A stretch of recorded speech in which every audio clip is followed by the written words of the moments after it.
చేయగలరు. ప్రార్థనకి అసాధ్యమైనది ఏమీ ఉండదు. ఏదైనా ప్రార్థన ద్వారా దేన్నైనా మనము పొందొచ్చు. మీరు ఇంకా ఏదైతే మీరు పొందుకోలేదో, ఏమైనా మీ హృదయ వాంఛలు ఇంకేమైనా ఉన్నాయేమో, పొందుకోలేదేమో, పొందుకోకపోతే మీకు ఒకటే సలహా, ప్రార్థన ద్వారా దేన్నైనా పొందుకోవచ్చు. ప్రార్థనకు అసాధ్యమైనది ఏమీ లేదండి. ప్రార్థన చెయ్యికే ఏమీ పొందలేదు. బాధపడతారు, ఏడుస్తారు, దుఃఖపడతారు, అప్పులండి, ఆర్థిక సమస్యలండి, కానీ ప్రార్థన చేయరు. మోకాళ్ళు వంచరు, కన్నీరు కార్చరు, ఉపవాసం ఉండరు, ఇంట్లో కుటుంబ ప్రార్థన పెట్టుకోరు, సమస్యలను విడుదల పొందాలని ఆలోచిస్తారు. ఊరికి బాధపడిపోతారు, నలిగిపోతారు, ఏడుస్తారు, చాలామందిని ఏడిపించేస్తారు కూడా. ఎన్ని చేసినా దేవుణ్ణి అడగనందుకు మీకేమీ దొరకలేదనిసాడండి క్లియర్గా. యాకోబు గ్రంథంలో మీరు ఎంత ఏడిచినా, ఎంత బాధపడిపోయినా, ఎంత నలిగిపోయినా, ఎంతమంది తిరిగి చేతులు అరిగిపోయినా, బట్టలు చిరిగిపోయినా మీకేమీ దొరకడం లేదు. కారణం ఏంటంటే మీరు దేవుణ్ణి అడగడం లేదు. అది దేవుణ్ణి అడిగి పొందుకున్న వాళ్ళు వేరు. దేవుణ్ణి అడక్క లోకంలో తిరిగి వాళ్ళ కష్టం మీద, జ్ఞానం మీద, తెలివి మీద, ప్రయాసం మీద ఏదో పొందుకోవాలనుకున్న వాళ్ళు వేరు. ఫెయిల్ అయిపోయి ఏడుస్తారు. కొంతమంది ఎందుకు జీవితం చచ్చిపోతే బెస్ట్ అనే స్టేజ్కి కూడా వచ్చేస్తారు. నేను అనుకున్నది ఏది అవ్వలేదు, నాకు ఎందుకు ఈ జీవితం చచ్చిపోతే బాగుంది. ఎందుకు అంత స్టేజ్కి వెళ్ళిపోయారంటే ప్రార్థన చేయక. ప్రార్థన చేస్తే చాలు ఎంత గొప్ప కార్యాలైనా జరిగిపోతాయి. మీ అందరికీ తెలిసిన ఒక కార్యం మీరు చెప్పాలనుకుంటున్నాను. యెహోషువ గ్రంథం తెరవండి, 10వ అధ్యాయము 12-13 చదువుదాం. యెహోవా ఇశ్రాయేలీయుల ఎదుట అమోరీయులను అప్పగించిన దినమున ఇశ్రాయేలీయులు వినుచుండగా యెహోషువ యెహోవాకు ప్రార్థన చేసెను. సూర్యుడా, నీవు గిబియోనులో నిలువుము. చంద్రుడా, నీవు అయ్యాలోను లోయలో నిలువుము. జనులు తమ శత్రువుల మీద పగ తీర్చుకుని వరకు సూర్యుడు నిలిచెను, చంద్రుడు ఆగెను అను మాట యాషారు గ్రంథములో రాయబడి ఉన్నది కదా. సూర్యుడు ఆకాశ మధ్యమున నిలిచి ఇంచుమించు ఒకనాడెల్లా అస్తమింప త్వరపడలేదు. యెహోవా ఒక నరుని మనవి వినిన ఆ దినము వంటి దినము దానికి ముందే గాని దాని తర్వాతనే గాని ఉండలేదు. నాడు యెహోవా ఇశ్రాయేలీయుల పక్షముగా యుద్ధము చేశాను. చాలు, హల్లెలూయా. ఇక్కడ గమనించండి, యెహోవా ఇశ్రాయేలీయుల ఎదుట అమోరీయులను అప్పగించిన దినం ఒకటి వచ్చింది. అమోరీయులు అంటే ఎవరంటే ఇశ్రాయేలీయులకి అపోజిషన్,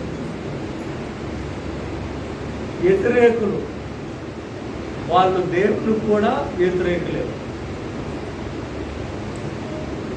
అలాంటి అమోరీయులతో ఇశ్రాయేలీయులు యుద్ధం చేయగా ఇశ్రాయేలీయులే ఓడిపోతున్నారు. అప్పుడు యెహోషువ దేవుని సహాయం అడిగాడట. దేవా, మీ సహాయం లేకపోతే మేము గెలవలేము. ఇప్పుడు మీ సహాయం మాకు కావాలి. మనుషులు ఉన్నాము, సైనికులు ఉన్నాము, కానీ వ్యర్థమైపోతున్నాం. అమోరీలలో శత్రువులు మా మీద జయించేస్తున్నారు. నీ సహాయం కావాలి, నువ్వు కావాలయ్యా. ఈ సమయంలో కానీ నువ్వు కానీ మాకు సపోర్ట్ చేయకపోతే, నీ హస్తం కానీ మాకు తోడుగా రాకపోతే నీవు కానీ మాతో ఉండకపోతే, నీ సన్నిధి మాతో లేకపోతే మేము ఓడిపోతాం, నువ్వు కావాలా అని యెహోవాను వేడుకుంటే దేవుడు యెహోషువకు సపోర్ట్ వచ్చాడు. హల్లెలూయా. అనగా ఇశ్రాయేలీయులకు సపోర్ట్ వచ్చాడు దేవుడు. ఎవరికైనా దేవుడు సపోర్ట్గా ఉంటే ఆ వ్యక్తితో 3 లోకాలు ఏకమైపోయి ఎవరు జయించలేరండి ఆ వ్యక్తిని. ఎందుకు? ఈ వ్యక్తికి సపోర్టింగ్ ఎవరు? దేవుడే సపోర్ట్గా ఉన్నాడు కనుక దేవుడే సపోర్ట్గా ఉన్న వ్యక్తిని ప్రపంచమంతా ఏకమైపోయినా ఏం చేయలేదు. ఎందుకంటే దేవుడు తోడుగా ఉన్నాడు. జాగ్రత్త గమనించాలి. అంతవరకు రెచ్చిపోతున్న అమోరీలు అనుకున్నారు ఇక జయం మాదే, జయం మాదే. ఇశ్రాయేలీయులు ఓడిపోయారు, ఇశ్రాయేలీయులు బలహీనం అయిపోయారు, ఇశ్రాయేలీయుల విశ్వాసం సన్నగిలిపోయింది. ఇశ్రాయేలీయులు ఇక మా కాళ్ళ కింద చెప్పుల్లాగా అనగదొక్కేస్తాం అనుకుంటున్నారు వీళ్ళు. సరే, ఇంకా ఇశ్రాయేలీయులు అట్రఫ్లాప్ అయిపోతారు, ఇంకా వాళ్ళ పని అయిపోయింది, ఇంక పని అయిపోయింది, ఇంకా క్లోజ్ అయిపోతారు అన్న టైంలో యెహోషువ చూసి ఇక మా సైనికుల బలం సరిపోదు, మా బలం సరిపోదు, ఈ టైంలో దేవా నువ్వు మాకు సహాయం కావాలి, నీ తోడు ఇప్పుడు మాకు కావాలి, లేదంటే మేము ఓడిపోతాం అని దేవుని సహాయం అడిగాడు. చూడండి, ఒక ఓటమి వెనకాల ఏముంటుంది? గొప్ప విజయం ఉంటుంది. ఒక బలహీనత వెనకాల ఏముంటుంది? గొప్ప బలం ఉంటుంది. ఒక అనారోగ్యం వెనకాల ఏముంటుంది? గొప్ప ఆరోగ్యం ఉంటుంది. గమనించండి ఈ విషయం. మీరు ఎప్పుడైనా బలహీనం అయిపోతుంటే దాని వెనకాల ఏముంటుందట? బలం ఉంటుంది. ఎప్పుడైనా అనారోగ్యంతో పడి ఉన్నారు అనుకోండి, దాని వెనకాల ఏముంటుంది? మంచి ఆరోగ్యం ఉంటుంది. ఎప్పుడైతే పేదరికం ఉంటుందో, పేదరికం ఉంటుందో, నిరుపేద స్థితి వచ్చేస్తుందో దాని వెనకాల ఏముంటుందట? ఐశ్వర్యం ఉంటుందట. ఎప్పుడైతే గాఢాంధకారపు లోయ ఉంటుందో దాని తర్వాత ఏముంటుందట? వెలుగు, కృపాక్షేమం ఉంటుంది. వీళ్ళ పని అయిపోయిందని ఎప్పుడు అనుకున్నారు? ఇక అమోరీలు అనుకుంటున్నారు మాదే జయం, జయం, జయం, మాదే ఇక జయం అనుకుంటున్న సందర్భంలో యెహోషువ ఏం చేశాడంటే దేవుడిని వాడుకున్నాడు. దేవుని మీద ఆధారపడిపోయాడు. దేవా నువ్వే మాకు ఇప్పుడు దిక్కు, నువ్వు తప్ప ఈ సైన్యము గెలవలేదు, మా కత్తులు పనిచేయవు, మా డాళ్ళు పనిచేయవు, మా ఏనుగులు, గుర్రాలు, రథాలు, మా ఈట్లు, బాణాలు ఏం పనిచేయవు నాయన, ఇప్పుడు నువ్వే కావాలి. ఇప్పుడు ఒకేసారి దేవుడు సపోర్ట్ వచ్చేసాడు. మళ్ళీ చదవండి అన్నమాట 12:13.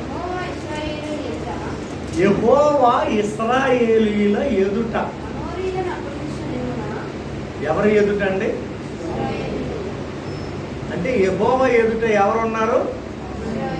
ఇశ్రాయేలీయులు. ఇప్పుడు ఇశ్రాయేలీయులు ఎదుట ఎవరున్నారు? యెహోవా. యెహోవా ఎదుట ఎవరున్నారు? ఇశ్రాయేలీయులు. ఇశ్రాయేలీయులు ఎదుట ఎవరున్నారు అంటే ఇప్పుడు దేవుడు తన బిడ్డలు ఎదురెదురుగా ఉన్నారు. తండ్రి చూస్తున్నాడు పిల్లలను కటాక్షించాలని. పిల్లలు చూస్తున్నారు దేనాత్వంతో, తండ్రి మరి ఇప్పుడు నువ్వే ఆదుకోవాలి, నువ్వే మాకు సహాయం చేయాలని.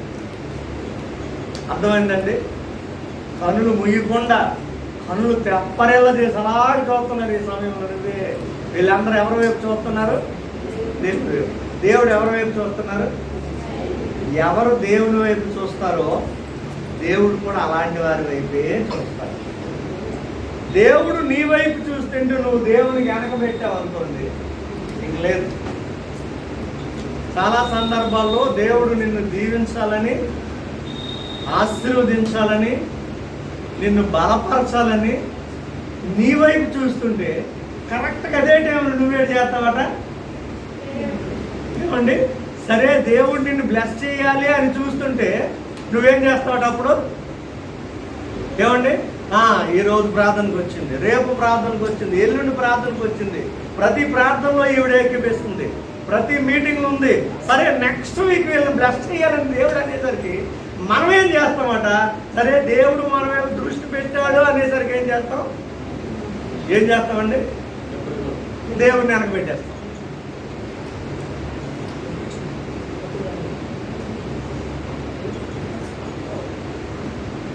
కాబట్టి జాగ్రత్తగా గమనించాలి, దేవుడిని వెనక పెట్టేస్తాం. మీకు ఒక ఉదాహరణ చెప్పాను, గుర్తుందా? ఒక అడుక్కున్నోడు ఉండేవాడట, రోజు పాపం అడుక్కుండేవాడు.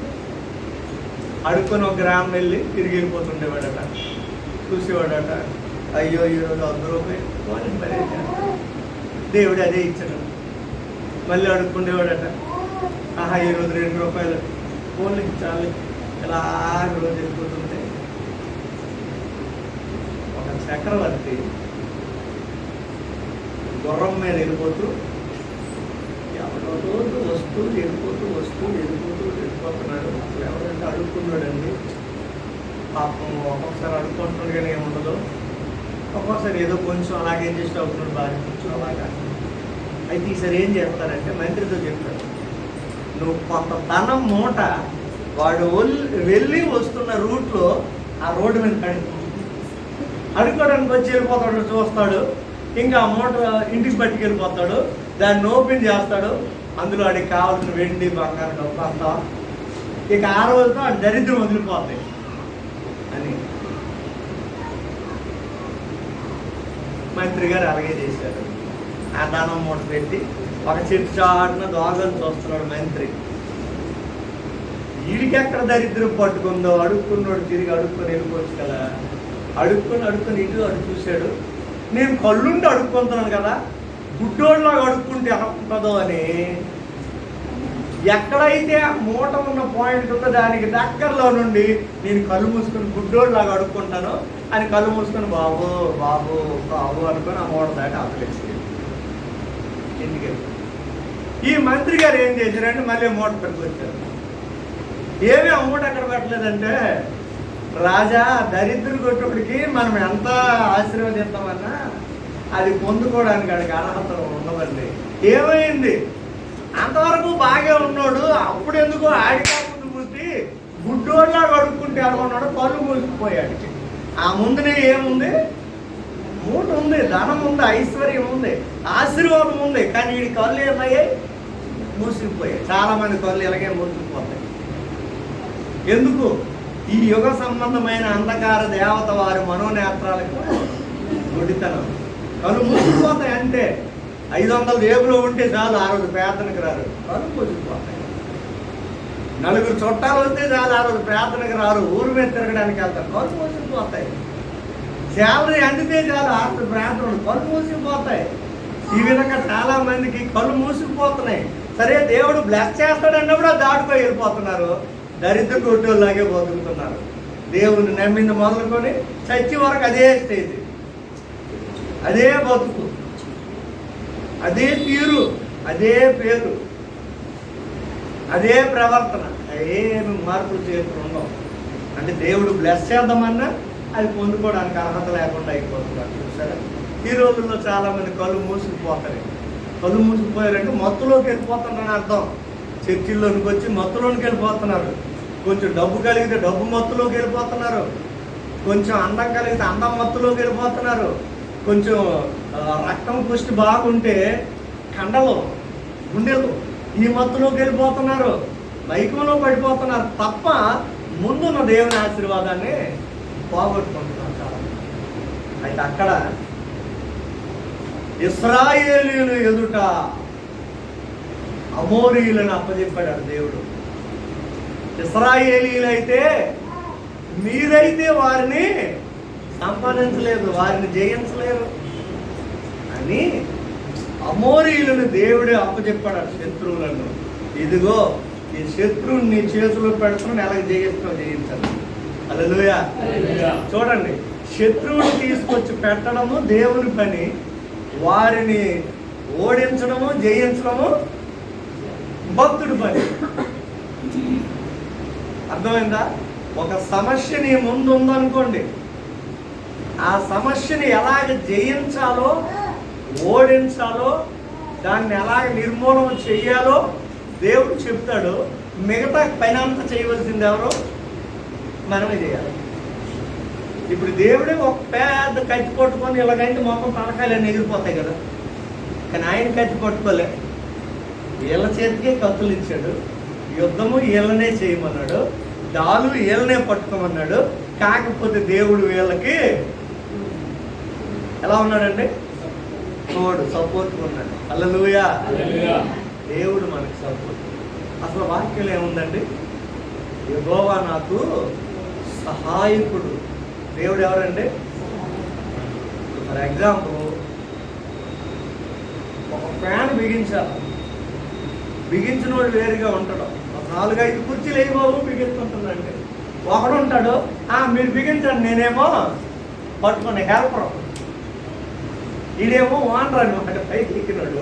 కింద నుండేమో హెల్పర్, నేను పట్టుకుంటాను, నేను పడుకుంటాను, మీరు బిగించండి అంటారు హెల్పర్. అలాగే పని చేసేది మనము, మనకు సపోర్ట్ చేసింది. మీకు దేవుడు ఆరోగ్యం ఇవ్వట్టే కదండి పని చేస్తాను. 2 డ్యూటీలు, 3 డ్యూటీలు, రాత్రి పగల డ్యూటీలు. ఎలా మీరు పని చేస్తున్నారు అనుకున్నారు? మీ బ్యాక్గ్రౌండ్ ఎవరున్నారు? దేవుడు సహాయం చేస్తాడు, సపోర్ట్లో ఉన్నాడు కనుక. ఇప్పుడు ఇశ్రాయేలీయులు ఎదుట అమోరీయులను అప్పచెప్పాడు. ఆ దినమున, చదవండి ఆ మాట మళ్ళీ చదవండి. యెహోవా ఇశ్రాయేలీయులు ఎదుట అమోరీయులను అప్పగించిన దినమున. చూడండి, యెహోవా ఇశ్రాయేలీయులు ఎదుట అమోరీయులను అప్పగించేశాడు.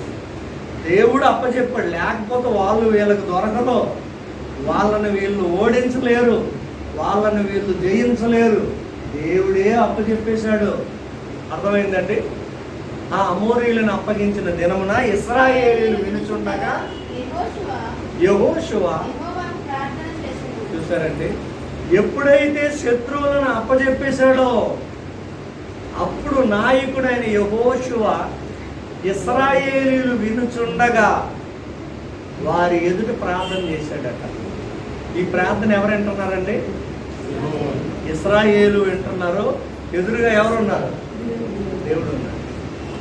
వారు వినుచుండగా యెహోషువ ప్రార్థన చేస్తున్నాడు. యెహోషువ చేసిన పని ఏంటండి? ప్రార్థన. మిగతా వాళ్ళందరి చేతుల్లో కత్తులు ఉన్నాయి, ఇంకేమున్నాయి?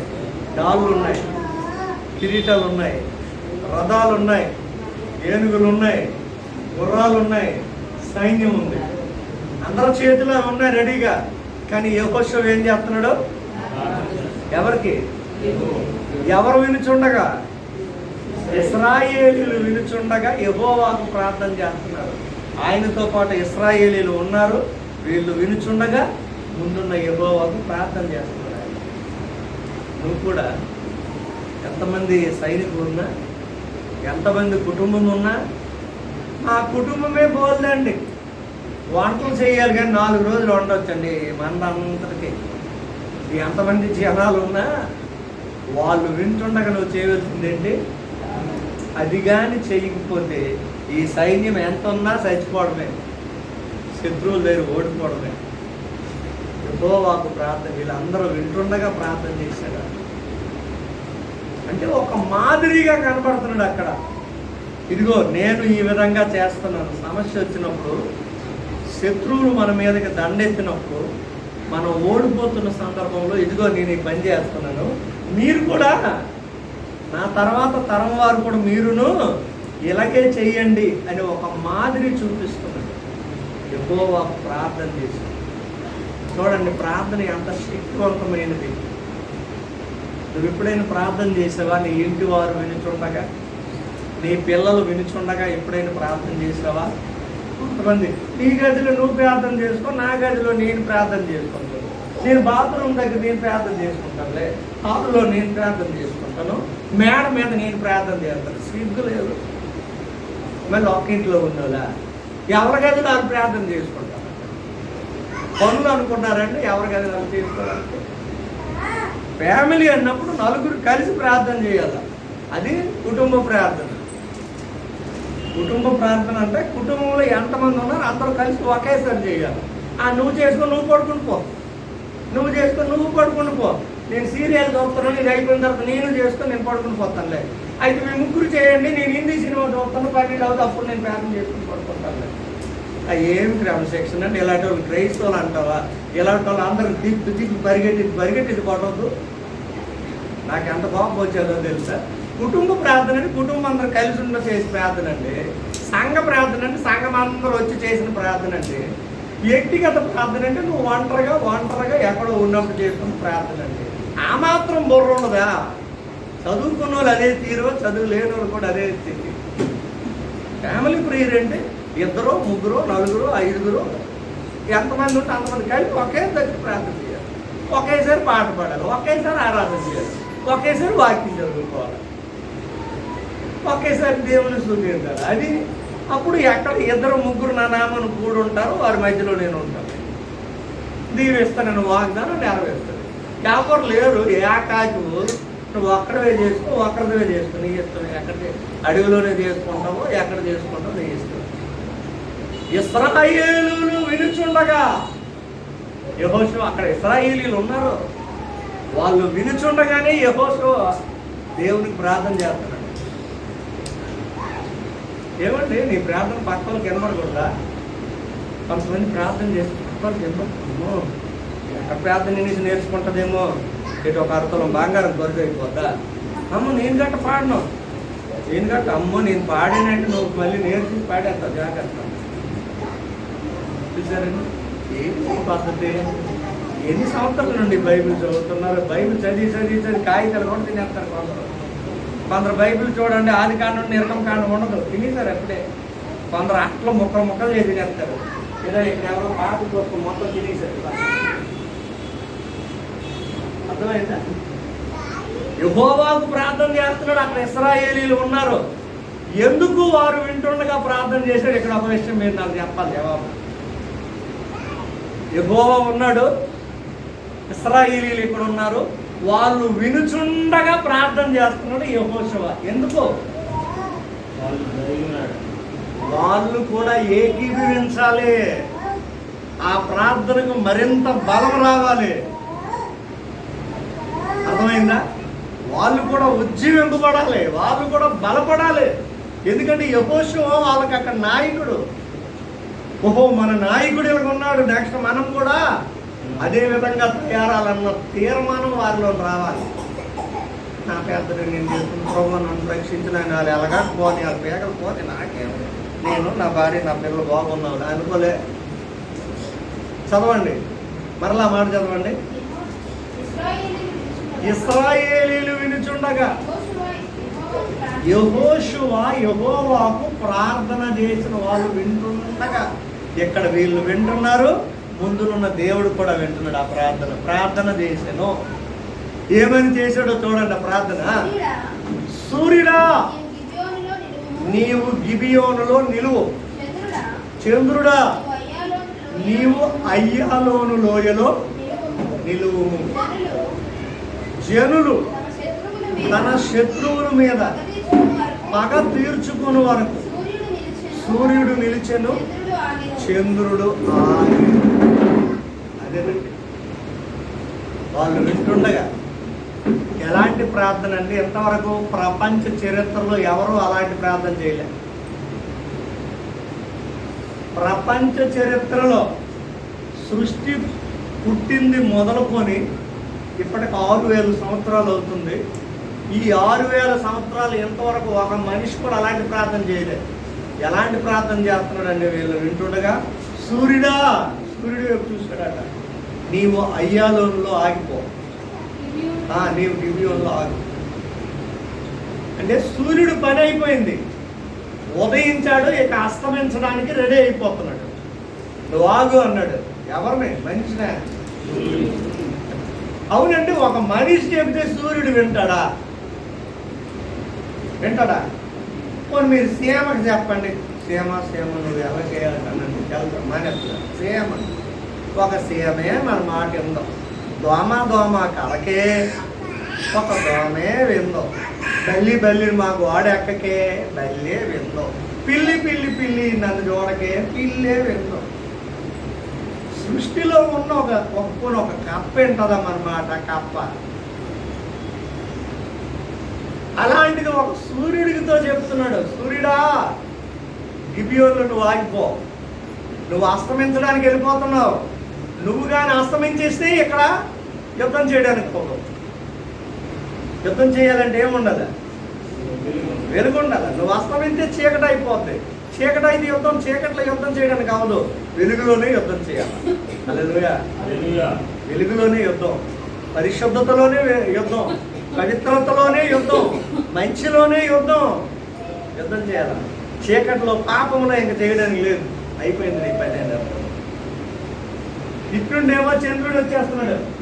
ఎందుకంటే సూర్యుడు అస్తమించాడు అంటే నెక్స్ట్ ఎవరు వస్తారు? ఆయన ఏ షిఫ్ట్కి వస్తే బి షిఫ్ట్కి వచ్చారు. ఏమండి 12 గంటల డ్యూటీ, ఉదయం 6కి సాయంకాలం 6కి ఈయన దిగిపోండి అనుకో, 6 నుండి తెల్లవారు 6కి ఈయన వచ్చేస్తాడు అక్కడ సూర్యుడు.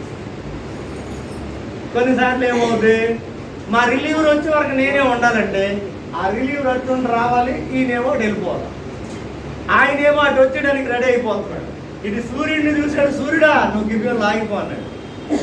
ఇటు చూశాడు, చంద్రుడా నువ్వు అయ్యాలూరు లోయలోనే నువ్వు పైకి రాకూడదు, నువ్వేమో కిందకి వెళ్ళిపోకూడదు, నువ్వు ఇద్దరు ఆగండి అన్నాడు. హల్లెలూయా. సూర్యుడు చంద్రుడు ఎవరండి? సూర్యుడు చంద్రుడు ఎవరు? సృష్టి. ఎవరు చేశారు? ఎవరి మాట వినాలా? ఈ సూర్యుడిని చంద్రుడిని ఎన్నో రోజు చేశాడు. పరిగెత్తండి, ఆదికాండంలో పరిగెత్తండి. సూర్యుడిని చంద్రుడిని ఎప్పుడు చేశాడు చూడండి, ఎన్నో రోజు చేశాడు. చదవండి స్పీడ్గా. ఆదికాండం 1వ అధ్యాయంలో నుండి ఆ కింద మాటల దగ్గరికి వెళ్ళిపోతే తెలిసిపోతుంది. 1వ అధ్యాయంలో లెఫ్ట్ సైడ్ ఉన్న బాగా ఒకసారి చదవండి, ఆ మాటలు చదవండి.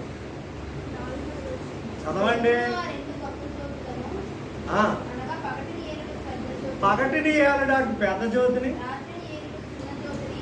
రాత్రిని ఏలుటకు చిన్న జ్యోతిని, నక్షత్రములను సృజించాడు. భూమి మీద వెలిగించుటకు, పగటిని రాత్రిని ఏలుటకు, వెలుగును చీకటిని వేరుపరచుటకు దేవుడు ఆకాశ విశాలమందు వాటిని ఉంచెను. అది మంచిదని దేవుడు చూశాడు. అస్తమయం ఉదయమును కలుగగా 4వ దినం అయ్యేది. హల్లెలూయా. దేవుడు సృష్టించిన సృష్టిలో 4వ రోజు సృష్టించబడినవి సూర్యుడు, చంద్రుడు, నక్షత్రాలు. అలాంటిది దేవుని సృష్టిని ఒక మనుషుని ప్రార్థన ఏం చేసిందంటే, అది అంటే ప్రార్థనకి ఎంత కెపాసిటీ ఉందో చూడండి. 2 చేతులతో రెండింటిని ఆపేశాడు అంతే. ఇప్పుడు గమనించండి, ఇశ్రాయేలీలు ఎలాగైపోతారండి. ఏమండి, ఈ యుద్ధం చేయాలనుకున్న కత్తులు, డాలులు, కిరీటాలు, ఏనుగులు, గుర్రాలు, రథాలతో ఉన్న ఇశ్రాయేలీలు ఈయన ప్రార్థనకి సూర్యుడు చంద్రుడు ఆగిపోయినప్పుడు వీళ్ళు ఏమైపోతారు? గద్ద గద్ద గద్ద గద్దలాడిపోయి తడిసిపోతున్నారట. బాబోయ్, ఇతను యెహోషువ అనుకున్నాము, మనలాంటి మనిషే అనుకున్నాము. ఇతను సామాన్యమైన వ్యక్తి, ఈయన మామూలు శక్తితో లేడు. ఏ శక్తితో ఉన్నాడు? దైవ శక్తితో ఉన్నాడు. అయ్య బాబోయ్, ఇతనికి వ్యతిరేకమైన మాటలు కానీ వ్యతిరేకమైన పరిస్థితి కానీ ఇంకా మనం ఎప్పుడు చేయకూడదని కడకడకడకడలు ఆడిపోతున్నారు. భూకంపం వస్తే అలా కదిలిపోద్దో వాళ్ళ గుండెలు కదిలిపోతున్నాయి అంట. ఇదేంటి, ఒక మనిషి సృష్టిని ఆపేశాడు. ఎందుకంటే అంతకు ముందు ఎప్పుడూ చూడలేదు వాళ్ళు, ఆ తర్వాత కూడా ఎప్పుడు అలా జరగలే. ఒక నాడెల్లా సూర్యుడు చంద్రుడు ఆగిపోయాడు. అప్పుడు ఇశ్రాయేలీలతో చెప్పాడు, వెళ్ళండి, మీ శత్రువులు ఉన్నారు కదా అమోరీయులు, కంప్లీట్గా సర్వనాశనం చేయండి, వాళ్ళని ఒక్కడిని కూడా మిగలకూడదు. రాజుల పరిస్థితి మీకు ఒకసారి చెప్పాను. శత్రు శేషము, రుణ శేషము అనేది ఏమి మనలో ఉండకూడదు. శత్రువు అనేవాడు ఒక్కడు కూడా మిగలకూడదు. వాడి వంశంలోని మిగలకూడదు, వాడి ఊరిలో మిగలకూడదు, వాడి రాజ్యంలో కూడా మిగలకూడదు. నిర్మూలన చేసేసారు. రుణం కూడా అంతే. పావలా కూడా ఎవరికి మనం ఒప్పుకోకూడదు, కంప్లీట్ క్లియర్ చేయాలి. మీరు ఎవరికైనా పావలాలు ఒప్పుకున్నారేమో, రూపాయలు ఒప్పుకున్నారేమో, లక్షలు ఒప్పుకున్నారేమో, దయచేసి త్వరగా క్లియర్ చేసేయండి. రుణశేషం కానీ శత్రుశేషం కానీ మనకు ఉండకూడదు. అవి ఉంటే పరలోక రాజ్యానికి వెళ్ళలేము. అవే మనకు అడ్డులు అయిపోతాయి. అందరి దగ్గర క్లియర్ అయిపోవాలి అంతే. కొట్టోడి దగ్గర కానీ, ఆటో ఓడి దగ్గర కానీ, బస్సు ఓడి దగ్గర కానీ, ఎక్కడైనా రుణం ఉండిపోయేవేమో గుర్తుంచుకో. బంధువుల దగ్గర కానీ, స్నేహితుల దగ్గర కానీ రుణం ఉన్నవేమో గుర్తుంచుకోండి జాగ్రత్త. అందుకే నేను కొన్నిసార్లు మర్చిపోయి కొందరిని అడుగుతాను, నేను మీకేమైనా డబ్బులు ఇవ్వాలా? అదేంటి పాస్టర్ గారు అయితే మీరు నాకు ఇవ్వాలా అని అడుగు.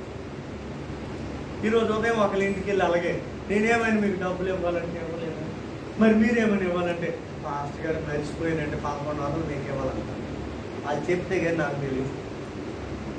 రుణశేషం ఉండకూడదు, శత్రుశేషం ఉండకూడదు. అది రాజుల పద్ధతి. మొత్తం శత్రువులందరినీ నాశనం చేసేసాడండి. ఒక మనుషుడి ప్రార్థన, ఒక నరుని ప్రార్థన సూర్య చంద్రులను ఆపేసింది. అవి ఆగడం వలన శత్రువులందరినీ నాశనం చేసేసాడు. శత్రువు అనేవాడే లేకుండా ఇక దేవుణ్ణి కంప్లీట్గా ఆరాధన చేయడానికి అవకాశం కలిగింది. హల్లెలూయా. శత్రువు ఉన్నంత వరకు మనం దేవుణ్ణి పూర్తిగా ఆరాధన చేయలేము. ఎందుకంటే శత్రువు చేయలేవడు. ఎవరండి మన శత్రువు? శరీరం శత్రువు, లోకం శత్రువు, సాతాను శత్రువు. ఇంకా మొన్ననొచ్చి చెప్పారు ఇంకేమి శత్రువు, యేసుబాబు గారు అనుకుంటాను చెప్పారు. ఇంకా మనకేమో శత్రువు ఏది మర్చిపోయారా? మనం ఏదైతే విడిచిపెట్టేస్తామో అది మరలా మనల్ని ఏర్పాటు చేసిందనుకో ఏమున్నట్ట, శత్రువు ఉన్నట్టే దాన్ని జయించాలి. ఉదాహరణకి ఎంతమంది సినిమాలు చూశారు, ఇప్పుడు చూడడం మానేశారు.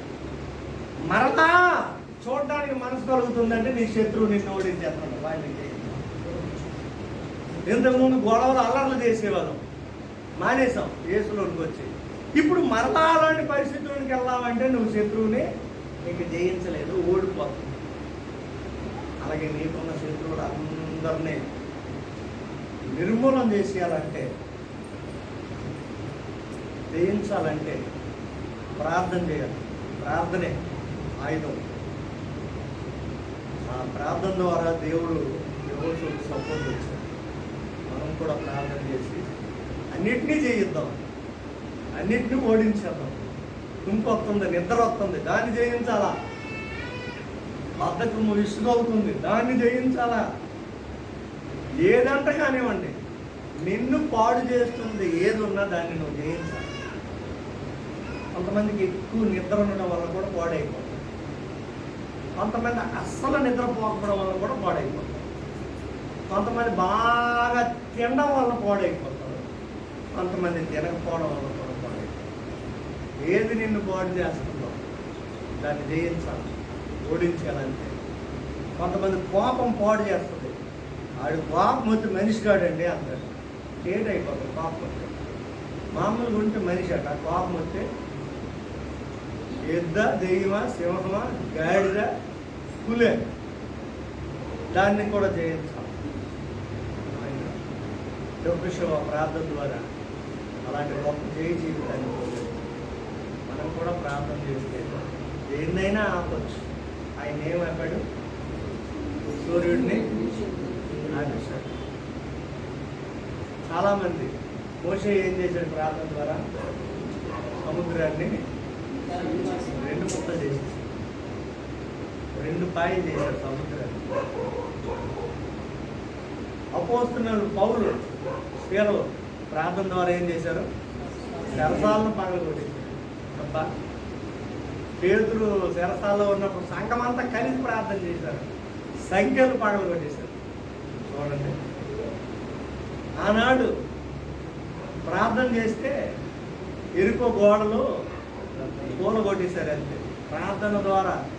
మరి గోడలే కూలిపోతే, సముద్రాలే తగిలిపోతే, శరసాలే పగిలిపోతే, సూర్యచంద్రులే ఆగిపోతే, మన ప్రార్థన ద్వారా మన సమస్యలు, మన కష్టాలు, మన శ్రమలు, మన బాధలు, మన ఇరుకులు, మన ఇబ్బందులు పోవా?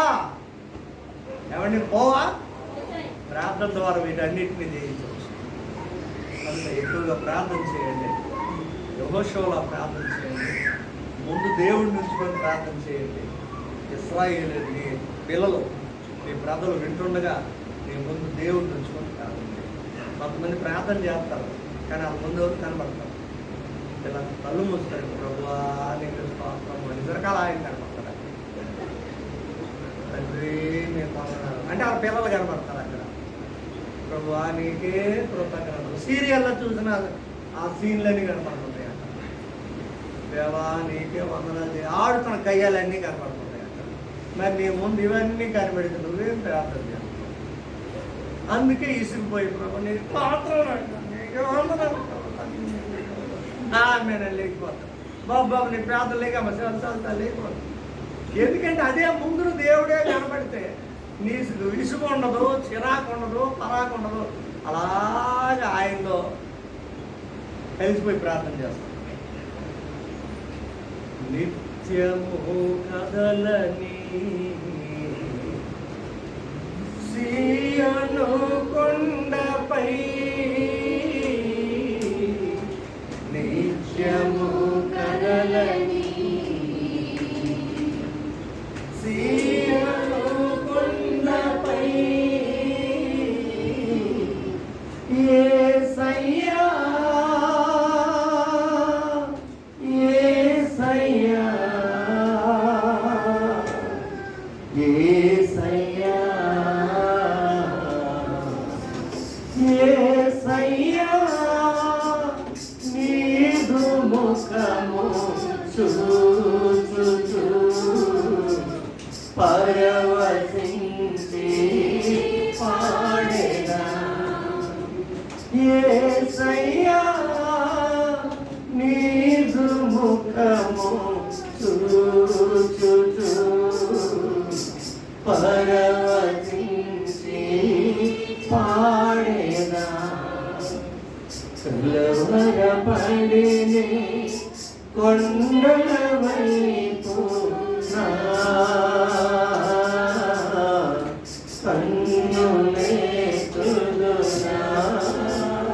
హల్లెలూయా. ఎవరి ముఖం చూస్తూ ప్రార్థన చేయాలా? ఆయన ముఖం చూస్తూ ఇశ్రాయేలు విడిచుండగా ప్రార్థన చేసి అన్ని బంద్ చేశాడు, శత్రువులను. రాత్రి నువ్వు కూడా ప్రార్థన చేయి, దేవుని చూస్తూ ప్రార్థన చేయి. నీ ప్రజలతో కలిసి ప్రార్థన చేయి, నీ కుటుంబంతో కలిసి ప్రార్థన చేయి, ఏకీపించి ప్రార్థన చేయమని చెప్పు. బ్రతిమలాడు. వాళ్ళు ప్రార్థనలో కూర్చోబడి కొంచెం బ్రతిమలాడు, కూర్చోబెట్టు, ఏకీపించి ప్రార్థించు. అలాంటి ప్రార్థన ద్వారా దేవునైనా మనం జయించుకోవచ్చు. దేవుడి మాటలు దీవించుకుందాం. ప్రార్థన చేసుకుందాం. పరిశుద్ధుడైన తండ్రి మీకు వందనాలు. యెహోషువ ప్రార్థన ఆలకించావు, సూర్య చంద్రులను ఆపావు, శత్రువులను జయించే కృప అనుగ్రహించావు. అదే ప్రార్థన విశ్వాసంతో ఈ రాత్రి చేస్తున్నాం. యేసు నామములో మా శత్రువులందరినీ జయించును గాక. యేసు నామములో నీ వైపు చూస్తూ, నీలో పరవశిస్తూ, నిన్ను ఆరాధిస్తూ ప్రార్థించును గాక. అటువంటి కృప గుడ్ సామరిటన్ సంఘానికి దయచేయండి. విత్తబడిన ఈ మాటలు అందరిలో ఫలించినట్లు సహాయం చేయండి. సిద్ధపాటు ప్రార్థనలోకి వెళ్ళిన వీళ్ళందరి మీద నీ ఆశీర్వాదాలు స్వామి మీరే మహిమ. రేపు ఆరాధన కొరకు వీళ్ళందరినీ సిద్ధపరచండి. క్రీస్తు యేసు పరిశుద్ధ నామంలో ఈ ప్రార్థన మీకు అప్పగిస్తున్నాము తండ్రి. తండ్రి అయిన దేవుని ప్రేమ, కుమారుడైన యేసు క్రీస్తు కృప, పరిశుద్ధాత్మ అన్యోన్య సహవాసము సన్నిధి కూడి ఉన్న మనకు సర్వలోక పరిశుద్ధులకు రేపు జరగబో ఆరాధన సదాకాలం తోడై నడిపించును గాక. ప్రేమిస్తున్నారు.